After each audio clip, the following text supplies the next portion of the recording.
The Bible we're looking at in this video is getting to be one of the most reviewed Bibles that I've ever done, because I have owned various editions now of this Bible. However, this is an updated version of this Bible, updated edition.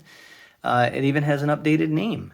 Before, it was called the Heritage, and I've reviewed a couple of copies. These ones that I've looked at are the high-end versions. In the past, they had something called Horween leather, and then they had another leather that was called Wellington leather. Both very similar leather, so you can see my reviews on those. I've actually given those Bibles away, so I don't have them anymore, but this is a Bible a lot of people are talking about and reviewing, so I'm going to put my 2 cents in here and show you my review of this. And I will say right off the bat, with these changes they've made, it even goes to the box, and the box looks fantastic. I liked the way the other box looked. I think whenever Crossway does something, however they do it, it always looks good. So it's not like the other ones were not nice. This one's nice too. It has a different look. The other ones were black and very smooth, very minimalistic. This one's getting a little bit more ornate, but I like the name change. I think it kind of appeals to the demographic that they're going for. Veritas, and then it says here it is the ESV Heirloom Bible. So heirloom is talking about something that you're going to be able to pass down from generation to generation.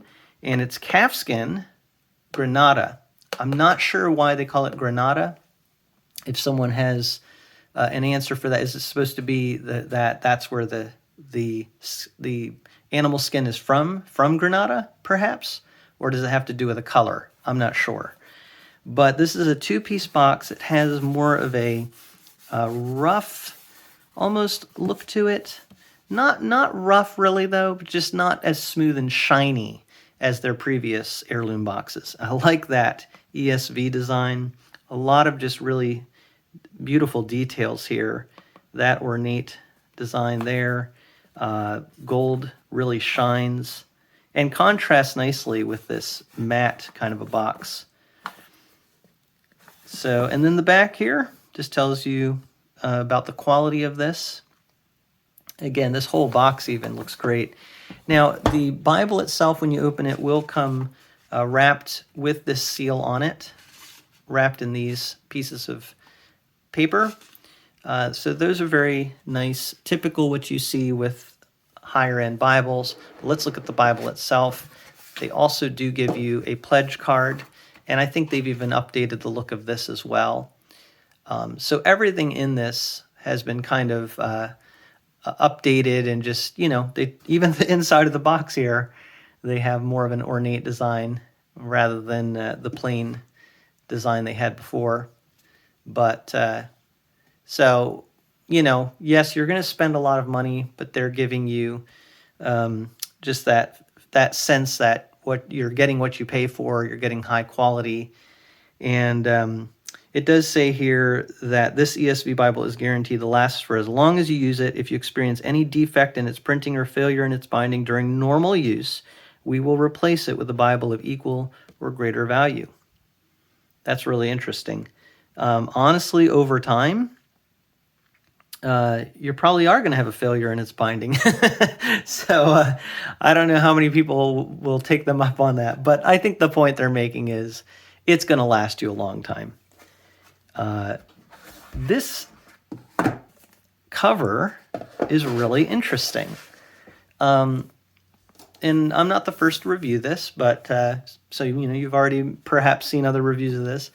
But it's part of the update. The other covers, the high-end ones in recent years, were kind of a stiff cover. The Wellington leather, for example, was very stiff. This is a much more flexible. Perhaps it is more like the goat skins in terms of its flexibility. I think it's a stamped grain. Not 100% sure. So, it's calfskin. It's Grenada calfskin. I would say actually it strikes me as a little bit maybe more mid-grade than the Wellington leather was. I could be wrong on that, but that's just kind of how it strikes me. I'm not putting it down, though. I think it's very nice. And I think this gets back into the trade-offs. Maybe the leather isn't quite as high-end as what was on the previous edition, but it looks great. It feels great. It's still going to last a long time. Some would argue it looks better than the Wellington leather. And you get nicer ribbons. They're a little on the short side, but they are the wider ribbons, angle cut, double-sided, brown ribbons. And the overall look of this Bible is just updated. And like I said, the box is updated. The look of the Bible is updated. So you really have something here that, on the whole is at least as good quality. And a lot of people will say that this new edition, they probably like it better than the previous editions. So I'm just kind of giving my honest thoughts on this. I think this looks and feels fantastic. The paper, I think, is similar to what you've had in the last several years since they have taken their heirlooms back to being printed in the Netherlands. The paper quality, of course, is just absolutely fantastic. When we look in the front here, and some of this is repetition because I have looked at these Bibles before, but it is always worth looking at this information. So first of all, this is a 2025 text.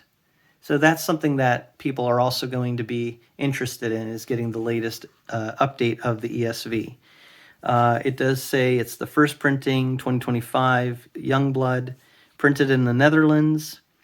And I think that the paper that they use for this might be listed here. I'm not seeing it offhand, actually, but it's a very high quality paper. That I'm sure of. And then you also, with that, have the nice gilding on the page edges, gold and red. And by the way, on the back of that pledge card, they do give you listed out information. I think that's a new thing as well. So it does tell you all of the, oh yes, so the paper here is the Indo-Peak Bolloré, 28 GSM, I think is what that's saying, Smith sewn, edge-lined, red over gold, that's the page edges. Yeah, printer is Jongbloed. And the typography is a 9.25. The leather is full grain, aniline dyed. Okay, so that's interesting. So I'm not sure about whether that's a stamped grain. They call it full grained, aniline dyed. But back to the inside of the Bible here, all the normal things that you see. I really want to get to the Bible text because, again, the reason I review this one so much and the reason that I like to give it as a gift to people is because it's kind of like this perfect Bible if you want something that's just text-based. The print on this is a little over 9 point, and it's spaced so nicely. That line spacing just makes it very comfortable to read. You do have good footnotes on the bottom, but that's it. I mean, you have the chapter and verse numbers. And another update with this, and again, this would be more of an expense for the ones producing this Bible. They have red highlights, whereas they used to be all black, but now the headings are in red, chapter numbers are red. I can't tell for sure about the verse numbers I think are black, but the headings and the chapter numbers look red. If I'm wrong about the verse numbers, someone tell me. Sometimes it's actually hard to tell, but I think the verse numbers are black. The verse numbers aren't necessarily that bold, but you can find them.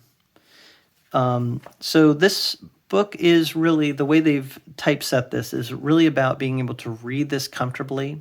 It's more about reading. However, if you need to find a verse, you can find it. They do have the verse numbers in there. Here is the poetic setting. And when you get to the more extensive poetry of the Bible, you see here, there is some show through, but not bad. It looks like it's line matched. And that single column looks great with poetry. So this one, it has more of a flexible feel to it than like the Wellington or the Horween leather. So I think a lot of people are really going to gravitate to this. And again, with those updated ribbons, highlights, 2025 text, there's a lot of things that people are, really interested in having in this Bible. Let's get to the New Testament here, our New Testament title page. That looks so wonderful. So, yeah, this is really honestly one of the best Bibles. I forgot to mention too, looks like this gilt line here is something that, again, compared to at least the Wellington edition, they didn't have that line framing the text, the gold line. Now they do. If you're interested in kind of seeing the corners, this isn't a full Yapp Bible, so the corners are just kind of very cut. I think they're cut. They might be pleated a little bit. Yeah, I think maybe they are more pleated, but it's very subtle. So I'm not even sure. Yeah, I guess it's kind of a pleated rather than cut. But nothing like, no large noticeable pleats. But the corners look very nice and even. Black letter text for the words of Christ. And when you get to the end here, this is going to be interesting. Another change that they've made. With the front and the back here. So after Revelation, they usually do give you like a table of weights and measures, as you can see here. Table of weights and measures, some blank sheets of paper, and then look at the back here. You'll see this is now on kind of a little bit thicker Bible paper, but it's not cardstock. I wouldn't call it cardstock. If it is, it's very light, and it has that smooth feel, so it feels like thick Bible paper almost. So I think that, and also at the beginning, it's, I think, the same thing here with the presentation and family records pages. You have that similar kind of thicker Bible paper. So that's really great. That means if you're writing on this, it's not going to be as likely to smudge. And I know with maps too, some people, we all remember Bo Tate when he was doing reviews, he always complained about maps on glossy cardstock. All these years later, Bo, they've finally come through. Your wish has been granted. So they should maybe consider calling this the Bo Tate edition as well, at least as a nickname for it. I'm giving it that honorary title. But anyway, those are the things I wanted to show you about this. I could maybe show you a little comparison too of another Bible that I've raved about. Even though they don't officially have a high-end edition of this, this is a large print text Bible. They have large print thin line, not the large print reference, but the large print thin line from Crossway. And what this is just a text Bible like what we're seeing here. So there are no cross references. Also, the footnotes on this are actually, I would say, more limited than what you see in this Bible. But if they were ever to make a high-end edition of this, this would be one of my favorites to see. But fortunately, I was able to get this rebound. So you can look at different rebinders, and they can give you a cover that's very nice, ribbons that are very nice. But, looking at these two, it kind of just depends on what your uses and what your preferences are. The pros here, you can see a comparison. Line spacing is, I would say, a little better in this one here. But this is printed so nice and darkly. I really like that. When you get to the poetry, though, I would say that the Veritas edition is nicer because the paper's nicer. Plus, it's single column, so that's really cool. But for a Bible that I can hold, this is really one of my favorites. So I'm also putting a pitch out there to Crossway to maybe one day make the high-end heirloom edition of the large print thin line. Not the reference Bible. That's kind of more like the Omega, but just a large print thin line. That would be cool. This is also a nice large size font. I think it's a 10 point. This is 9.25, I think is what I said. So actually, they've done a really good job. And as far as, like I said, they call this thin line. It is on the thinner side, but the Veritas has a great form factor to it. It's really not that thick, and maybe a tad shorter than a thin line, maybe a tad less wide, really close, certainly thicker there. But let's look at the measurements here. 8 7/8 inches on the cover by around 6 inches wide and about 1 3/4 inches thick. So really quite a nice size Bible, very manageable, easy to hold. As I said, with this cover, very flexible, high-end features. So I have to say, I am really excited, as are many others, and impressed with the updated Heirloom Bible. They have other ones too, other typeset designs, different sizes, a smaller one called the Alpha, a larger one. I forget what they call the larger one. I can't think offhand, but they have really some great options. But for a text Bible, medium size, the Veritas is fantastic. So that's a pretty thorough look at it. I'd love to hear if you have any questions or comments. Love to see that in the comment section below. But thank you so much for taking a look at this Bible with me from a fresh perspective.